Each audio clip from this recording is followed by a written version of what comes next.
Buenas tardes, nosotros somos alumnos de la Universidad Politécnica del Valle de México.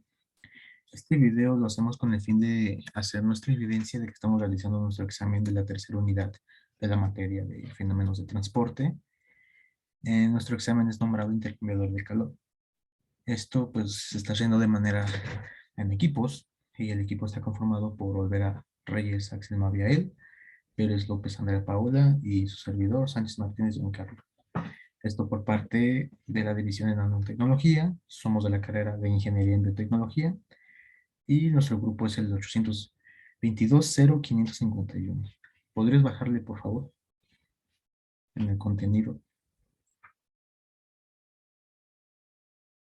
Bueno, por parte de nuestro contenido tenemos nuestra introducción, nuestra memoria de cálculo, los datos generales de la estructura, descripción de la estructura, descripción de materiales, diseño estructural, flujo 1 y 2, geometría del sistema, flujo másico, calor transferido, resultado para flujo 1 y 2, conclusiones y nuestras referencias. A continuación, mi compañero pues les explicará la introducción.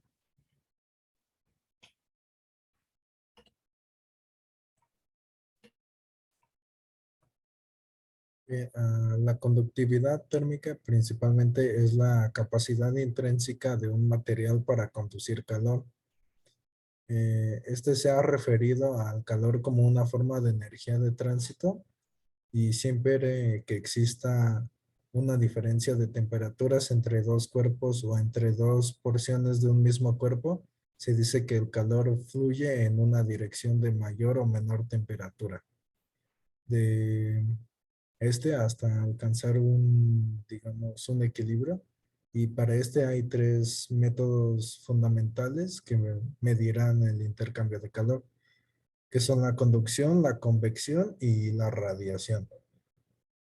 En la conducción es una transmisión de calor por contacto sin transferencia de materia, que es sobre medios sólidos. La convección es transmisión de calor por la transferencia de la propia materia portadora del calor, y la radiación es transmisión de energía por medio de la emisión de ondas electromagnéticas o fotones. En la teoría de transferencia de calor se dice que las leyes naturales de la física siempre permiten que la energía de conducción en un sistema fluya hasta que se alcance el equilibrio. Uno de estos ejemplos sería si pusiéramos dos recipientes con sustancias de diferente calor, o si cada uno de estos dos emitiera calores diferentes. Bueno, temperaturas diferentes. En el que tiene mayor temperatura, que es donde se emite mayor calor, y con el otro recipiente que tenga menor temperatura, ambos buscarán un equilibrio térmico, y el que tiene mayor temperatura disminuirá esta, y el que tiene menor elevará un poco más su temperatura hasta alcanzar un equilibrio. Por lo tanto, es posible calentar o enfriar fluidos o gases que tengan niveles de energía mínimos.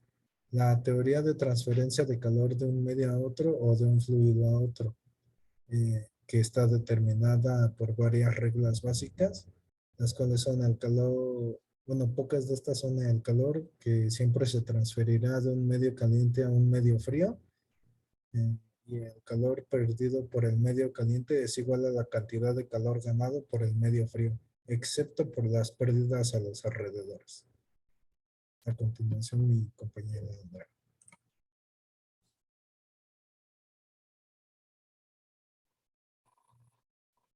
A continuación les explicaré sobre lo que es la memoria de cálculo de todo nuestro trabajo.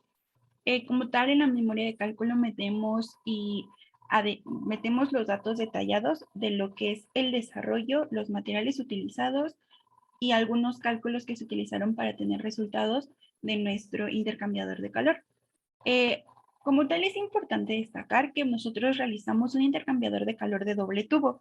Si bien un intercambiador de calor es un equipo que transfiere continuamente calor de un medio a otro. Existen dos tipos principales de intercambiadores de calor, que es el directo e el indirecto. Nosotros nos vamos a enfocar en lo que es el indirecto. que como tal nos explica que en dos fluidos se encuentran separados por una pared a través de la cual se transfiere el calor extemporáneamente. Por parte de los datos generales de la estructura, esta información pues se dio anteriormente para ahora sí que destacar el intercambiador de calor que nosotros hicimos, esto de manera indirecta como dijo la compañera, y los materiales son los siguientes.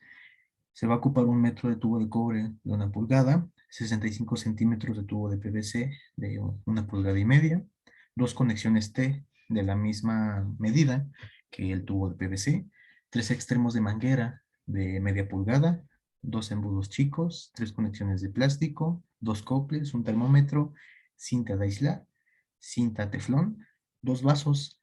Estos 2 vasos van a tener agua caliente y agua fría, 2 contenedores y lija para cobre.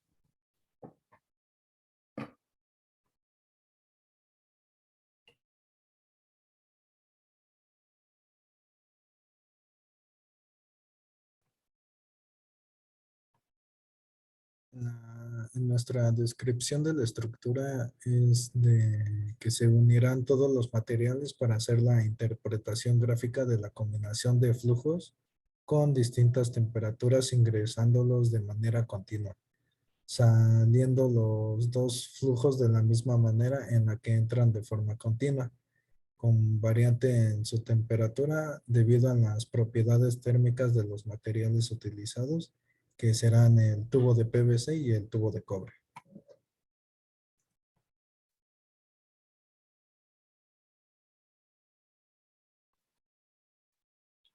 Dentro de lo que es la descripción de los materiales, se van a destacar sus propiedades mecánicas de cada uno de los materiales indispensables para el funcionamiento de nuestro intercambiador.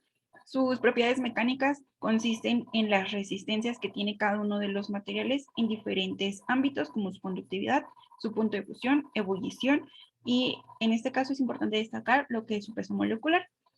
En caso del cobre, tiene una conductividad de 0,99 vatios de calor sobre metros Kelvin, un peso molecular de 63,54 gramos sobre mol y un punto de fusión a 1085 grados centígrados. El PVC tiene una conductividad de 0,16 vatios de calor sobre metros Kelvin, un peso molecular de 62,5 gramos sobre mol, un punto de fusión a 12 grados centígrados. En plásticos consiste lo que son nuestras mangueras y nuestros conectores que son hechos de plástico, en este caso son todos polímeros.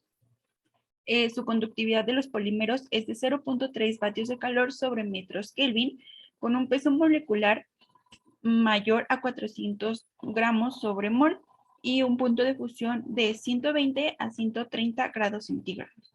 El caucho, que es igual un muy bajo conductor, tiene 0,5 vatios de calor sobre metros Kelvin, donde su peso molecular es mayor a 100 gramos sobre mol y su punto de fusión va de 0,950 grados a 20 grados centígrados. El agua tiene una conductividad de 47 a 58 vatios de calor sobre metros Kelvin, con un peso molecular de 18 gramos sobre mol a un punto de fusión de 0 grados centígrados.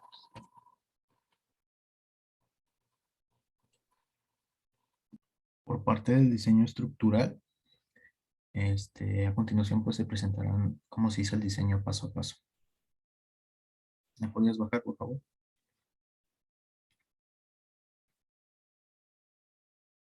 Ok.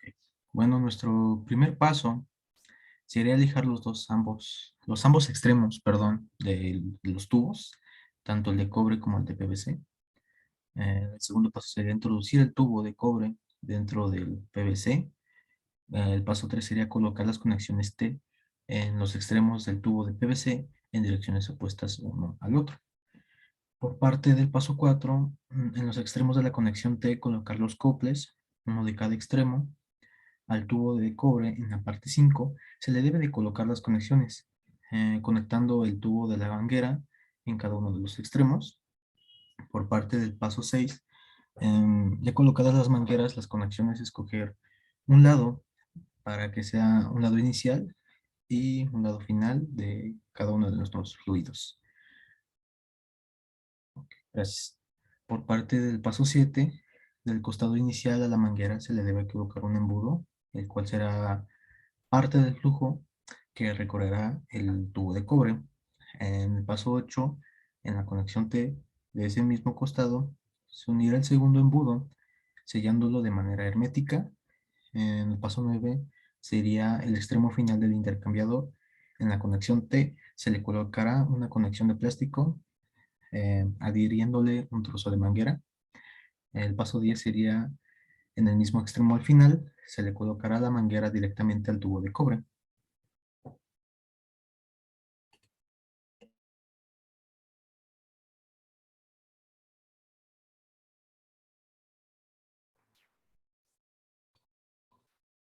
Para poder realizar nuestra experimentación es necesario tener una serie de pasos que son los siguientes. Se preparan los dos vasos de agua, uno con agua caliente y el otro con agua fría o temperatura ambiente. El paso 2 es colocar los dos recipientes de plástico a la salida de las mangueras del extremo final de nuestro intercambiador. Recordemos que tenemos una fase inicial y una fase final, que es en la fase final donde se colocarán abajo los dos recipientes de plástico. Tomar la temperatura de ambos flujos antes de incorporarlos al intercambiador. El paso número 4 es tomar el primer embudo conectado al tubo de cobre, que es que se va a incorporar el agua, que es el agua caliente. El paso número 5 es tomar el embudo número 2, donde se va a colocar el flujo número 2, que es el agua fría. Esto recordemos que tiene que ser al mismo tiempo al incorporar los dos flujos. Saldrán ambos flujos del intercambiador de calor por medio de las mangueras que se encuentran conectados al extremo del final. El paso número 7 se tomará la temperatura de dos flujos salientes después de haber recorrido por el intercambiador de calor. Recordemos que el flujo 1 va a viajar por lo que es el tubo de cobre, que es nuestra primera entrada. Nuestra segunda entrada sería el tubo de PVC, que es donde va a viajar el agua fría.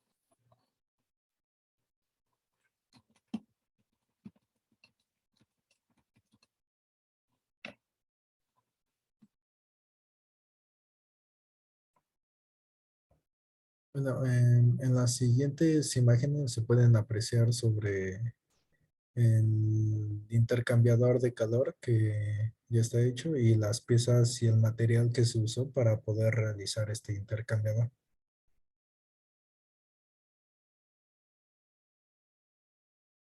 En el cuadro se anotaron las temperaturas que se obtuvieron del flujo 1 y el flujo 2, que son el agua caliente y el agua fría.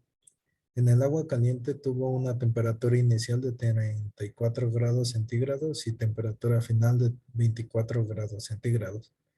En el flujo 2 se tuvo una temperatura de 20 grados centígrados por el agua fría y temperatura final de 23 grados centígrados. Y en este proceso se pudo notar la estabilidad térmica.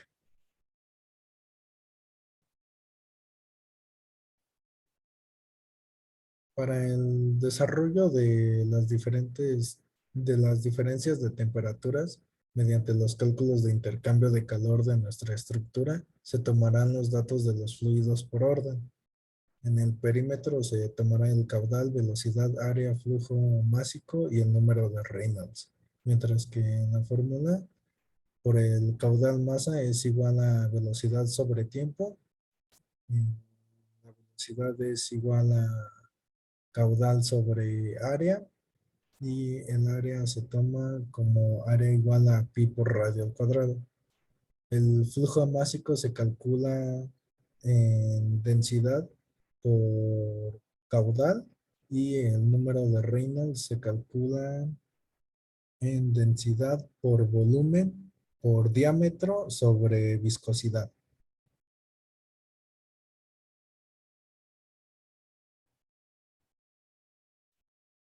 En los flujos 1 y 2, el flujo 1 es agua caliente y el flujo 2 es agua fría.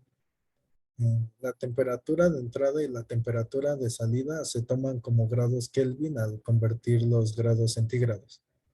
Y el calor específico es Joule sobre kilogramo Kelvin. Y la densidad es kilogramo sobre metro cúbico. El caudal es metro cúbico sobre segundo. Velocidad es metro sobre segundo. La viscosidad es pascal por segundo. Y la conductividad térmica es de vatios de calor por metros Kelvin. En el flujo 1 se obtuvieron las siguientes variables, que son en temperatura de entrada de 307.15 grados Kelvin, 297.15 grados Kelvin en la temperatura de salida. En el calor específico se obtuvo 4180 joules sobre kilogramo Kelvin. La densidad se obtuvo 997 kilogramos sobre metro cúbico. En el caudal se tuvo el metro cúbico sobre segundo, fue de 5 por 10 a la menos 5. En la velocidad fue de 0.3949 metros sobre segundo. En la viscosidad fue de 18.862 por 10 a la menos 6 pascal por segundo.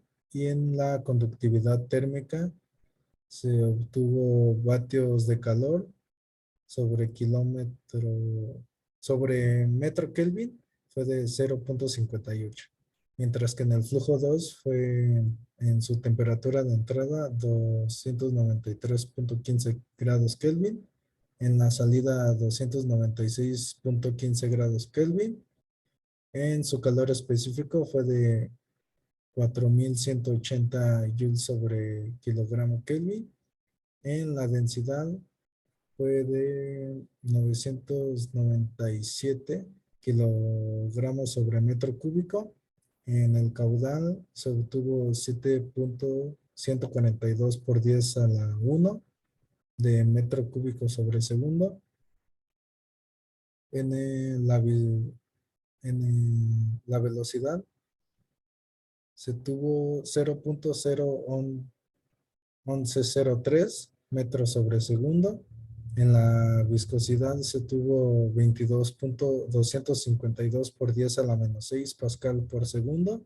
Y en su conductividad térmica se obtuvo 0.58 vatios de calor sobre metro Kelvin.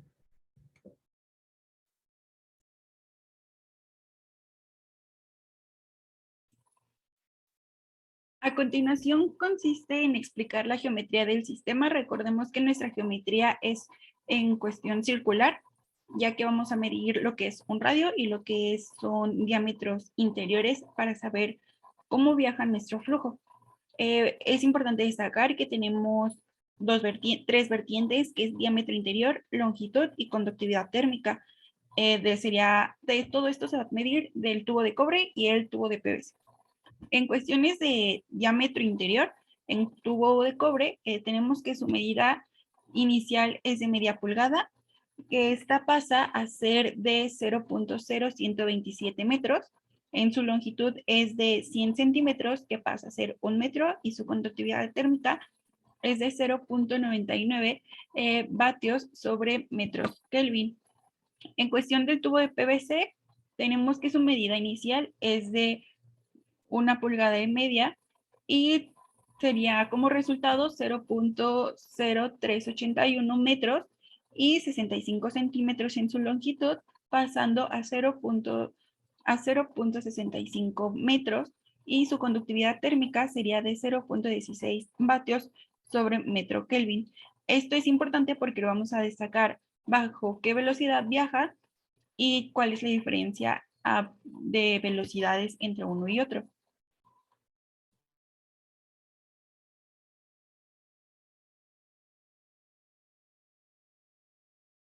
tu micro.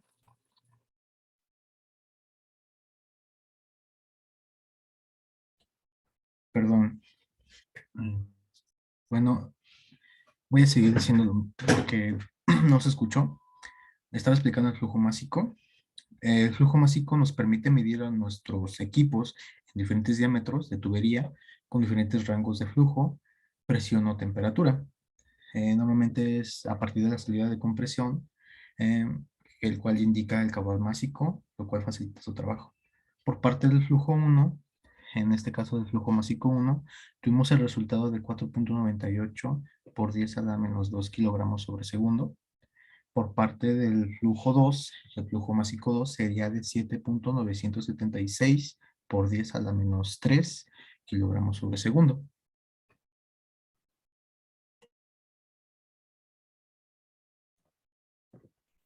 En nuestro calor transferido se produce siempre que existe un gradiente térmico o cuando dos sistemas con diferentes temperaturas se ponen en contacto. Se ocupan las temperaturas entrantes y las temperaturas salientes, calor específico y el flujo másico.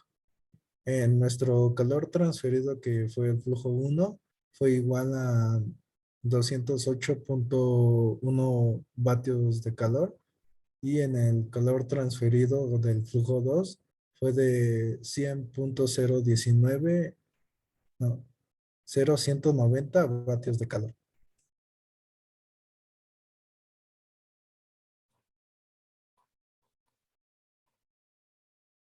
Para concluir con lo que es la memoria de cálculo, hay que destacar cuáles fueron los resultados obtenidos de nuestro intercambiador de calor y lo que estábamos midiendo conforme su velocidad y su número de Reynolds, que nos va a explicar qué tipo de flujo es.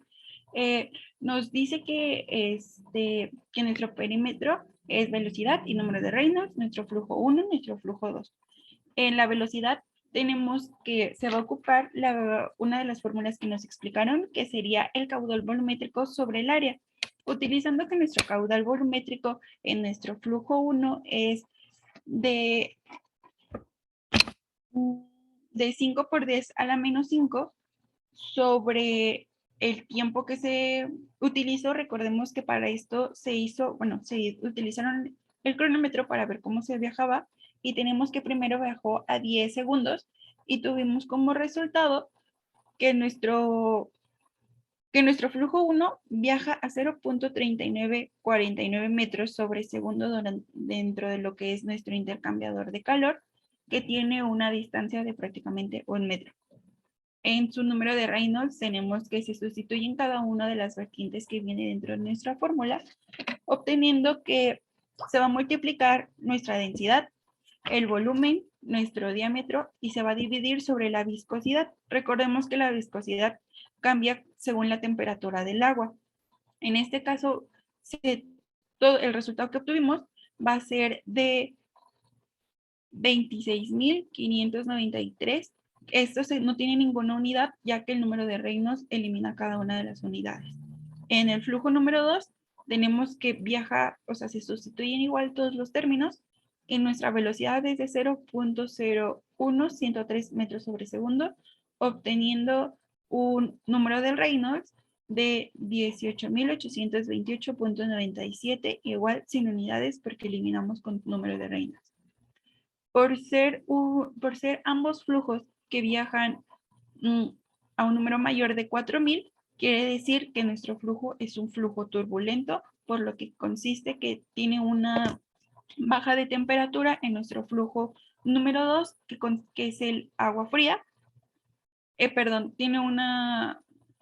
que es nuestra agua caliente, y baja su temperatura para poderla transmitir a lo que es nuestro tubo de cobre, que va a hacer que caliente el agua del flujo número 1, subiendo su velocidad y subiendo lo que es su temperatura. Bueno, por parte de las conclusiones, gracias a este examen podemos entender que hay diferentes variables y características diferentes en distintos equipos. Estos mismos hacen que funcionen de esta manera y debemos aprender a realizar y descubrir parámetros necesarios para el buen funcionamiento de un sistema de transferencia del calor. para nuestro equipo, ya que sin estos tendríamos valores desconocidos y no sabremos las aplicaciones donde se pueden ser útiles o hablando de equipos de transferencia de calor. Por otra parte, para nosotros como ingenieros, pues es una parte muy importante, ya que al dedicarnos en una empresa y tengamos que realizar un equipo parecido al que estamos haciendo o al que hicimos, es de suma importancia tener en cuenta también lo de la memoria de cálculo, ya que es muy importante, ya que ahí nos va a describir las características y variantes que vamos a necesitar para poder realizar este tipo de equipos. Hay que tener en cuenta que no somos el único equipo que realizó esto, ya que esto es un examen y pues hay diferentes otros equipos de nuestros compañeros que también van a tener su memoria de cálculo y de igual manera van a tener otras variables y características en su equipo, pero por nuestra parte es lo que entendimos y lo más importante es de que vamos a ser ingenieros, pues es importante saber todo este tipo de fórmulas y características que necesita por lo menos en una memoria de cálculo. Por nuestra parte sería todo. Gracias.